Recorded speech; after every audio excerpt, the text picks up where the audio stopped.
Hello students, स्वागत है आप सभी बच्चों का फिर से हमारे यूट्यूब चैनल पर। तो आशा है कि जो लास्ट वीडियो था आपने उसको अच्छी तरह पढ़ा होगा। अब चैप्टर की श्रृंखला को हम आगे बढ़ाते हैं। तो देखिए, हम लास्ट टाइम में हमने एल्किल हैलाइड के फॉर्मेशन मेथड के बारे में बात की थी। तो सबसे पहले मेथड था हमारा एल्केन के हेलोजनीकरण द्वारा, यानी कि हेलोजिनेशन ऑफ एल्केन। उसके बाद में हमने एल्किन के द्वारा हमने कौन सा रूल फॉलो किया था, मार्कोनिकॉफ। फिर वहां पे हमने पेरोक्साइड इफेक्ट के बारे में चर्चा की थी। फिर उसके बाद में हम डार्जन प्रोसेस, जो बहुत ही इंपॉर्टेंट रिएक्शन है, उसके बारे में चर्चा की थी। अब डार्जन प्रोसेस से आगे जो रिएक्शन है, अब हम उसके बारे में चर्चा करते हैं। तो देखिए बच्चों, जो हमारी नेक्स्ट रिएक्शन है वो है alcohol react with halide of phosphorus PX3 या फिर PX5। देखिए, जो फास्फोरस है वो दो टाइप के हैलाइड बनाता है, या तो बनाएगा वो ट्राई हैलाइड या बनाएगा वो पेंटा हैलाइड। ठीक है बच्चों, तो देखते हैं पहले PX3 के साथ इसका बिहेव कैसे होता है।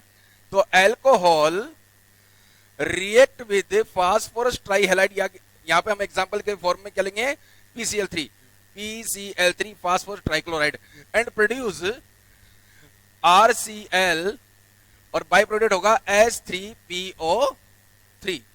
ठीक है बच्चों, तो ये तो समझने के लिए हमने एक बना दिया कि भाई रिएक्शन, लेकिन इसको सीखेंगे कैसे, पहले इसको बैलेंस करते हैं हम। तो बैलेंस करने पर यहाँ पे क्या है बेटा, एल्कोहल के कितने मोल यूज करने हैं अपने को, 3 मोल। तो 3 मोल एल्कोहल है, तो यहाँ पे 3 मोल ही यहाँ पे ये प्रोड्यूस होगा एल्किल क्लोराइड। अब देखते हैं इस रिएक्शन को एक सिंपल सा याद करने का तरीका क्या है। तो एल्कोहल के कितने मोल यूज किए, 3 मोल, तो इनको सेपरेट लिखिए, ROH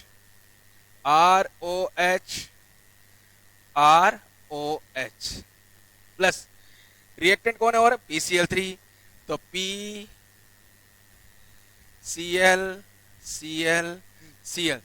तो देखिए ये पार्ट देखिए सेपरेट, ये हाथ से हमने ये निकाल दिया। तो क्या निकल रहा है बेटा, POH थ्राइस, ये निकल रहा है। इसको हम सिंपलेस्ट कैसे लिखेंगे, H3PO3। क्लियर, ये आ गया हमारा बाय प्रोडक्ट। अब देखिए एल्किल क्लोराइड के कितने मोल मिल गए, 1, 2 एंड 3। क्लियर, तो 3 मोल हमें एल्किल क्लोराइड यहां से ऑब्टेन हो गए। इंपोर्टेंट रिएक्शन है, बी ब्लॉक में जब हम इसकी केमिस्ट्री की स्टडी करेंगे तो वहां पे भी रिएक्शन आपके काम आएगी। तो इस रिएक्शन का आप ध्यान रखिए। बोर्ड की एग्जाम में लिखने का तरीका यह है, और ये मात्र समझने का तरीका है। एग्जाम में इस तरह से नहीं लिखना है, ये ओनली समझने का तरीका है। ठीक है बच्चों, अब नेक्स्ट है रिएक्शन विद PCl5। तो देखिए alcohol react with phosphorus pentachloride PCl5 and produce alkyl chloride plus phosphorus oxy trichloride POCl3 plus HCl। ठीक है बच्चों, सिंपल सी रिएक्शन है, क्या बन गया, एल्किल क्लोराइड। लेकिन अब इसको समझें कैसे, सिंपल तरीका क्या समझने का, तो एल्कोहल, ये रहा हमारा एल्कोहल प्लस PCl5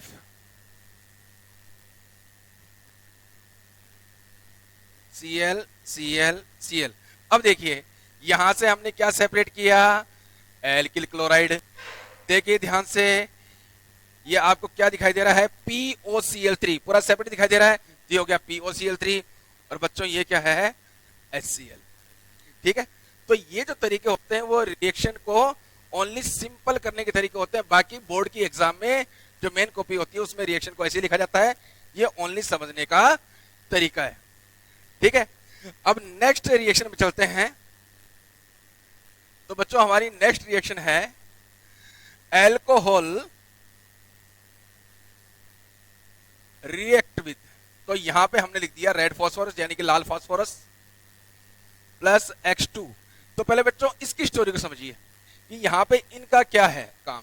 तो देखिए लाल फास्फोरस, ठीक है, वो हेलोजन के साथ रिएक्ट करता है। तो देखिए पी ब्लॉक केमिस्ट्री में जब हम इनकी स्टडी करेंगे तो वहां पे हम फास्फोरस के बारे में स्टडी करेंगे। तो वहां पे फास्फोरस की 2 रिएक्शन दे रखी है हेलोजन के साथ।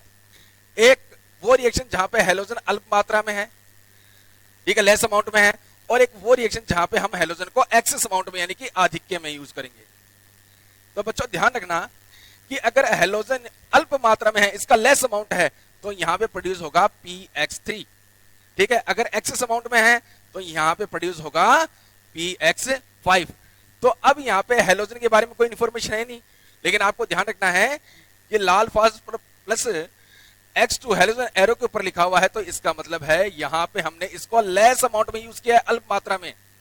ठीक है, तो इनके रिएक्शन से क्या प्रोड्यूस होगा X3, और PX3 मान लो यहां पे Cl2 होता तो यहां पे इनसे क्या प्रोड्यूस होता PCl3। और अभी थोड़ी देर पहले मैंने आपको बताया था कि अल्कोहल की रिएक्शन जब PCl3 के साथ होगी, alcohol react with PCl3 and produce 3 mole of alkyl chloride and 1 mole of H3PO3। ठीक है, तो इस रिएक्शन को कंप्लीट करते हैं। तो ये रिएक्शन जब कंप्लीट होगी तो क्या बनेगा बेटा 3RX प्लस H3PO3।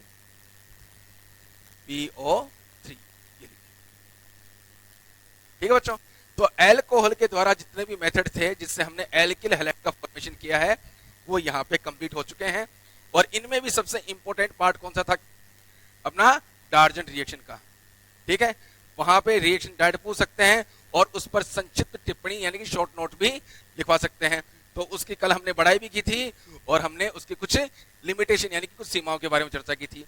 अब चलते हैं नेक्स्ट रिएक्शन पर।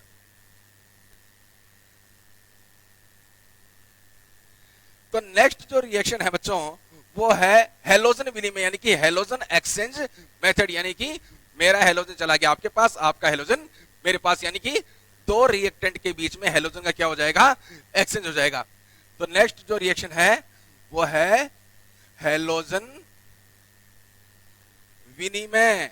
विनिमय का मतलब क्या होता है आदान प्रदान, हेलोजन एक्सचेंज मेथड। तो इसमें जो फर्स्ट रिएक्शन है वो है फिंकलस्टाइन अभिक्रिया। फिंकलस्टाइन अभिक्रिया नेम रिएक्शन है, तो इसका मतलब ये अपने आप में क्या है इंपॉर्टेंट है। तो फिंकलस्टाइन रिएक्शन क्या है बेटा, alkyl halide react with sodium iodide. अब माइंड में क्वेश्चन चाहिए कि एल्किल हैलाइड ही हम बना रहे हैं और एल्किल हैलाइड यूज कर रहे हैं, तो ध्यान रहे फिंकलस्टाइन रिएक्शन ओनली कब यूज की जाती है जब आपको क्या बनाना होता है एल्किल आयोडाइड। तो ये केवल एल्किल आयोडाइड बनाने का ही मेथड है। तो देखिए, तो हेलोजन तो यहां पे भी है, तो ये X क्या हो सकता है, यहां पे X क्लोरीन भी हो सकता है या फिर ब्रोमीन भी हो सकता है। फ्लोरीन क्यों नहीं हो सकता, क्योंकि फ्लोरीन की रिएक्टिविटी उसकी जो क्रियाशीलता है बहुत ही ज्यादा होती है, अभिक्रिया के समय विस्फोट भी हो सकता है। तो आगे देखते हैं, तो ये हेलोजन और ये हेलोजन, तो दो अभिकार के मध्य देखो क्या लिखा हुआ है विनिमय आदान प्रदान। तो ये हेलोजन यहाँ पे आ गया और ये हेलोजन यहाँ पे आ गया, तो बच्चों क्या बनेगा एल्किल आयोडाइड प्लस NaX। ये चीज अब थ्योरी और इंपॉर्टेंट हो जाती है यहाँ पे, क्योंकि ये जो रिएक्शन है किसकी प्रेजेंस में होती है ड्राई एसीटोन यानी कि शुष्क एसीटोन की प्रेजेंस में होती है। तो ड्राई एसीटोन क्या काम करता है, ड्राई एसीटोन क्या काम करेगा, इस सोडियम हैलाइड को जो अपने आप में एक बाय प्रोडक्ट है, इंप्योरिटी है इसके लिए, अशुद्धि है इसके लिए, तो इसको किस रूप में पृथक कर देगा अवक्षेप के रूप में यानी कि प्रेसिपिटेट के फॉर्म में। ठीक है, तो फिंकलस्टाइन रिएक्शन का उद्देश्य क्या होता है, क्या बनाना एल्किल आयोडाइड बनाना। कैसे बनता है, जब किसी एल्किल हैलाइड, वो एल्किल हैलाइड कौन होगा, या तो एल्किल क्लोराइड होगा या फिर एल्किल ब्रोमाइड होगा, किसके साथ रिएक्ट करेगा सोडियम आयोडाइड के साथ, तो दोनों के बीच में क्या हो जाएगा हेलोजन का विनिमय, जिसके फलस्वरूप हमें क्या प्राप्त होगा एल्किल आयोडाइड। ड्राई एसीटोन का रोल क्या है, ड्राई एसीटोन क्या काम करेगा, निर्मित सोडियम हैलाइड को अवक्षेप के रूप में क्या कर देगा बच्चों पृथक कर देगा। ठीक है बच्चों, तो ये हो गया अपनी फिंकलस्टाइन अभिक्रिया। अब हेलोजन एक्सचेंज में एक दूसरी नेम रिएक्शन है जिसको हम बोलते हैं स्वार्ट अभिक्रिया।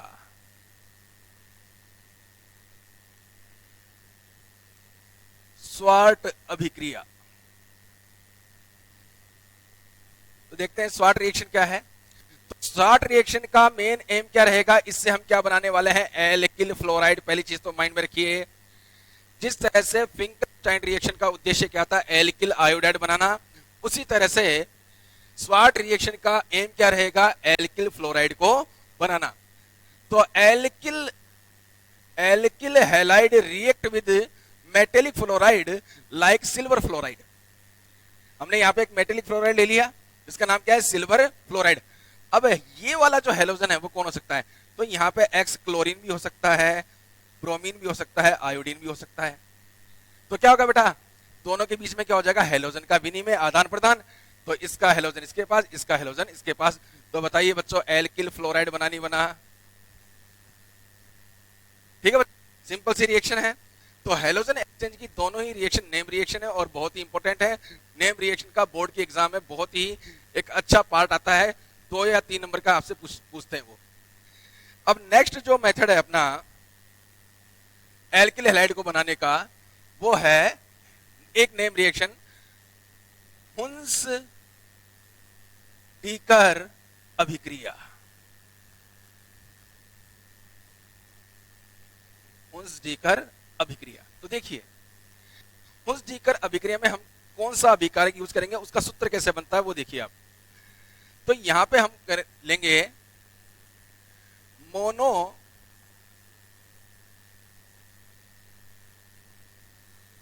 कार्बोक्सिलिक अम्ल का सिल्वर लवण। तो पहले तो देखते हैं मोनो कार्बोक्सिलिक अम्ल। मोनो कार्बोक्सिलिक अम्ल कौन से होते हैं, जिनके पास एक ही COOH ग्रुप हो। ठीक है, जैसे हमने ले लिया CH3C double bond OOH, ethanoic acid. तो बताइए मोनो कार्बोक्सिलिक एसिड है या नहीं है? ठीक है, इसके पास एक ही COOH समूह है। अब हमें अगर इस H को हमने किससे रिप्लेस कर दिया, सोडियम से, तो आप क्या बोलोगे कि ये क्या है, मोनो कार्बोक्सिलिक अम्ल का सोडियम लवण है। लेकिन हमें कौन सा लवण लेना है, सिल्वर लवण। तो क्या लिखेंगे, CH3C डबल बॉन्ड OAG। तो ये क्या हो गया, सिल्वर एसीटेट, यानी कि मोनो कार्बोक्सिलिक अम्ल का सिल्वर लवण। ठीक है बच्चों, अब बात करते हैं कि हुंस-डीकर अभिक्रिया का यूज कहां होता है, कि इसके द्वारा हम बेटा क्या बनाते हैं, एल्किल ब्रोमाइड। ध्यान रखिए, इसका उद्देश्य क्या है, फिंकलस्टाइन रिएक्शन का एम क्या था, एल्किल आयोडाइड बनाना। स्वाट अभिक्रिया का जो मेन एम था वो क्या था, एल्किल फ्लोराइड बनाना। उसी तरह से हुंस-डीकर अभिक्रिया का जो मेन एम है वो है एल्किल ब्रोमाइड बनाना। तो ये अपने आप में एक ब्रोमीनीकरण अभिक्रिया है, जहां पे हम Br2 यूज करते हैं। तो देखिए इस अभिक्रिया को हम कैसे समझेंगे, CH3COOAG। देखो क्या क्या नाम आने वाले हैं, हुंस-डीकर वैज्ञानिक के नाम से है अभिक्रिया, प्लस Br2 किसकी प्रेजेंस में, कार्बन टेट्राक्लोराइड की प्रेजेंस में। क्या बनेगा, CH3Br plus CO2 plus AgBr। अब आप सोचोगे इसको तो याद आपने फटाफट लिख दिया, तो तरीका मैं आपको बताऊंगा किस तरह से याद रखना है रिएक्शन को। तो देखिए CH3C double bond OOAG silver acetate plus bromine की इसमें बॉन्डिंग इस तरह से होगी CCl4। तो देखिए यहां से देखो बच्चों क्या बाहर निकल रहा है, AgBr। ये आ गया अपना AgBr। ठीक है बच्चों, यहां से देखो क्या बाहर निकल रहा है, CO2। ये रहा अपना वो CO2। अब देखो क्या बच गया, इधर CH3 और इधर Br। ये जोड़कर क्या बनाएंगे बच्चों, CH3Br। रिएक्शन एकदम सिंपल हो गई। ठीक है, तो लेकिन बोर्ड की एग्जाम में लिखने का तरीका अपना ये रहेगा, ये समझने का तरीका होता है बच्चों। ठीक है, चलिए आगे। अब बात करते हैं इस रिएक्शन को हम क्या क्या कह सकते हैं। क्या इसे हम ब्रोमीनीकरण कह सकते हैं? बिल्कुल, क्योंकि आपने इस अभिकारक में कौन से समूह की एंट्री करवाई है, ब्रोमीन की। तो क्या हो गया, ब्रोमीनीकरण। क्या इसे हम डी कार्बोक्सिलेशन यानी कि वी कार्बोक्सिलेशन कह सकते हैं? तो डी कार्बोक्सिलेशन क्या होता है बच्चों, किसी अभिकारक से CO2 अणु का बाहर निकलना। तो क्या इस रिएक्टेंट से CO2 मॉलिक्यूल बाहर निकला है? बिल्कुल, तो ये अपने आप में वी कार्बोक्सिलीकरण का भी एग्जाम्पल हो गया। ठीक है, तो बच्चों इंपॉर्टेंट रिएक्शन है, बोर्ड के एग्जाम में पूछी जाती है। तो ये हुंस-डीकर रिएक्शन हो गई अपनी। अब जो नेक्स्ट रिएक्शन है वहां पे हम बात करेंगे किसकी, टिल्डेन अभिकर्मक की। टिल्डेन अभिकर्मक होता क्या है, तो देखो टिल्डेन अभिकर्मक का जो रासायनिक नाम है वो बच्चों है नाइट्रोसिल क्लोराइड। नाइट्रोसिल क्लोराइड, ठीक है बच्चों। तो इसको हम शॉर्ट में कैसे लिखेंगे, NOCl। अगर इसकी स्ट्रक्चर देखें तो क्या आ जाएगा बेटा, Cl N double bond O, ये हो गई इसकी स्ट्रक्चर, ठीक है। अब देखते हैं कि आगे हम इससे एल्किल हैलाइड कैसे बनाएंगे। तो एल्किल हैलाइड कौन सा बनेगा, देखो इसके पास क्या है Cl, तो 100% हम क्या बनाने वाले हैं, एल्किल क्लोराइड। तो देखिए इसमें क्या है, जब किसी प्राथमिक एमीन, अब देखो ये एमीन क्या है, क्योंकि जब हम लेसन नंबर 13 पढ़ेंगे तो वहां पे पूरा एमीन चलेगा अपना। तो बच्चों एमीन क्या होता है, एल्किल डेरिवेटिव ऑफ अमोनिया, यानी कि अमोनिया के एल्किल व्युत्पन्न। अगर अमोनिया के एक हाइड्रोजन परमाणु को अगर हम एक एल्किल समूह से विस्थापित कर देंगे तो क्या आ जाएगा, क्या आ जाएगा, एमीन। अब अमोनिया नहीं बोलेंगे, अब ये बन चुका है एमीन। कौन सा एमीन, 1 डिग्री एमीन, क्योंकि यहाँ पे नाइट्रोजन की बॉन्डिंग केवल एक ही कार्बन से है। अगर इसकी जगह भी हमने क्या रख दिया, R, 2 डिग्री एमीन। इसकी जगह भी हमने क्या रख दिया, R, तो ये हो गया 3 डिग्री एमीन। तो बताओ ये प्राथमिक एमीन है या नहीं है। तो किसी प्राथमिक एमीन की अभिक्रिया जब हम टिल्डेन अभिकर्मक यानी कि नाइट्रोसिल क्लोराइड, तो Cl N double bond O, देखो यहां से बाहर क्या निकला, एल्किल क्लोराइड R Cl, यहां से बाहर क्या निकला, N2, और यहां से किसका अणु बाहर निकल रहा है बच्चों, जल का अणु H2O, ये लीजिए। तो इस तरह से हम प्राथमिक एमीन की अभिक्रिया जब टिल्डेन अभिक्रिया के साथ कराते हैं, नाइट्रोसिल क्लोराइड के साथ कराते हैं, तो वहां से हम क्या प्राप्त करते हैं, एल्किल क्लोराइड। तो बच्चों ये थे एल्किल हैलाइड को बनाने की कुछ मेथड, जिनके बारे में जो थ्योरी इंपॉर्टेंट थी वहां पे आपको थ्योरी बताई गई है, ठीक है। रिएक्शन को याद करने के तरीके बताए गए हैं। तो रिएक्शन वाला पार्ट यहाँ पे, फॉर्मेशन मेथड वाला पार्ट कंप्लीट हो चुका है। अब हम चलते हैं फिजिकल प्रॉपर्टी पे। तो फिजिकल प्रॉपर्टी में जो इंपॉर्टेंट पार्ट होता है वो होता है क्या, क्यों, कैसे वाले प्रश्न। क्या कारण है कि दो यौगिकों में तुलना करा दी, किसकी, विलेयता को लेकर, गलनांक को लेकर, क्वथनांक को लेकर, द्विध्रुव आघूर्ण को लेकर। तो कुछ ऐसे क्वेश्चन यहाँ पे उठते हैं। तो अब देखते हैं कि एल्किल हैलाइड के भौतिक गुणधर्म में आपके माइंड में कौन कौन से क्वेश्चन आ सकते हैं या आपसे पूछे जा सकते हैं। तो देखते हैं। तो फटाफट अपनी नोटबुक में क्वेश्चन ऐड कीजिए कि यहां पे क्या क्या क्वेश्चन उठने वाले हैं। तो क्वेश्चन नंबर 1, पहला क्वेश्चन, तो लेसन नंबर 2 सॉल्यूशन है जो अपना, और आपने 11th क्लास में पढ़ा होगा, लाइक डिसॉल्व लाइक, यानी कि समान समान को घोलता है। इसका मतलब है कि अगर आप NaCl को जल में घोलना चाहो तो घुल जाएगा, लेकिन अगर उसी NaCl यानी कि नमक को अगर आप ऑयल में, तेल में डिसॉल्व करना चाहो तो नहीं होगा। तो वहां पे हमने रूल अप्लाई किया था, लाइक डिसॉल्व लाइक, यानी कि समान समान को घोलता है। जब हमने एल्किल हैलाइड के CX आबंध की नेचर की बात की थी तो वहां पे बताया गया था कि हैलोजन की विद्युत ऋणता कार्बन से ज्यादा है, जिसके कारण हैलोजन क्या काम करेगा, आबंध के इलेक्ट्रॉन को अपनी ओर आकर्षित करेगा। तो इस आकर्षण से यहां पे क्या आ जाएगा, पार्शियल नेगेटिव, और यहां पे आ गया पार्शियल पॉजिटिव। तो ये कौन सी प्रकृति का हो गया, ध्रुवीय। तो इसका मतलब है कि जब ये ध्रुवीय प्रकृति का है तो कौन से प्रकृति के विलायक में घुलेगा, ध्रुवीय प्रकृति के विलायक में ही घुलेगा, ठीक है। जैसे सोडियम क्लोराइड क्या है, आयनिक, पोलर नेचर का है, तो किस में डिसॉल्व हो गया, पोलर नेचर के सॉल्वेंट में, ध्रुवीय प्रकृति के विलायक में। लेकिन सोडियम क्लोराइड कैसा है, ध्रुवीय है, लेकिन ये अध्रुवीय प्रकृति के विलायक में नहीं घुलेगा। तो अगर इस थ्योरी को आगे हम फॉलो करें तो इसका मतलब है भाई एल्किल हैलाइड ध्रुवीय हैं तो उसको में घुल जाना चाहिए। तो क्वेश्चन नंबर 1 नोट कीजिए। तो क्वेश्चन है बच्चों कि एल्किल हैलाइड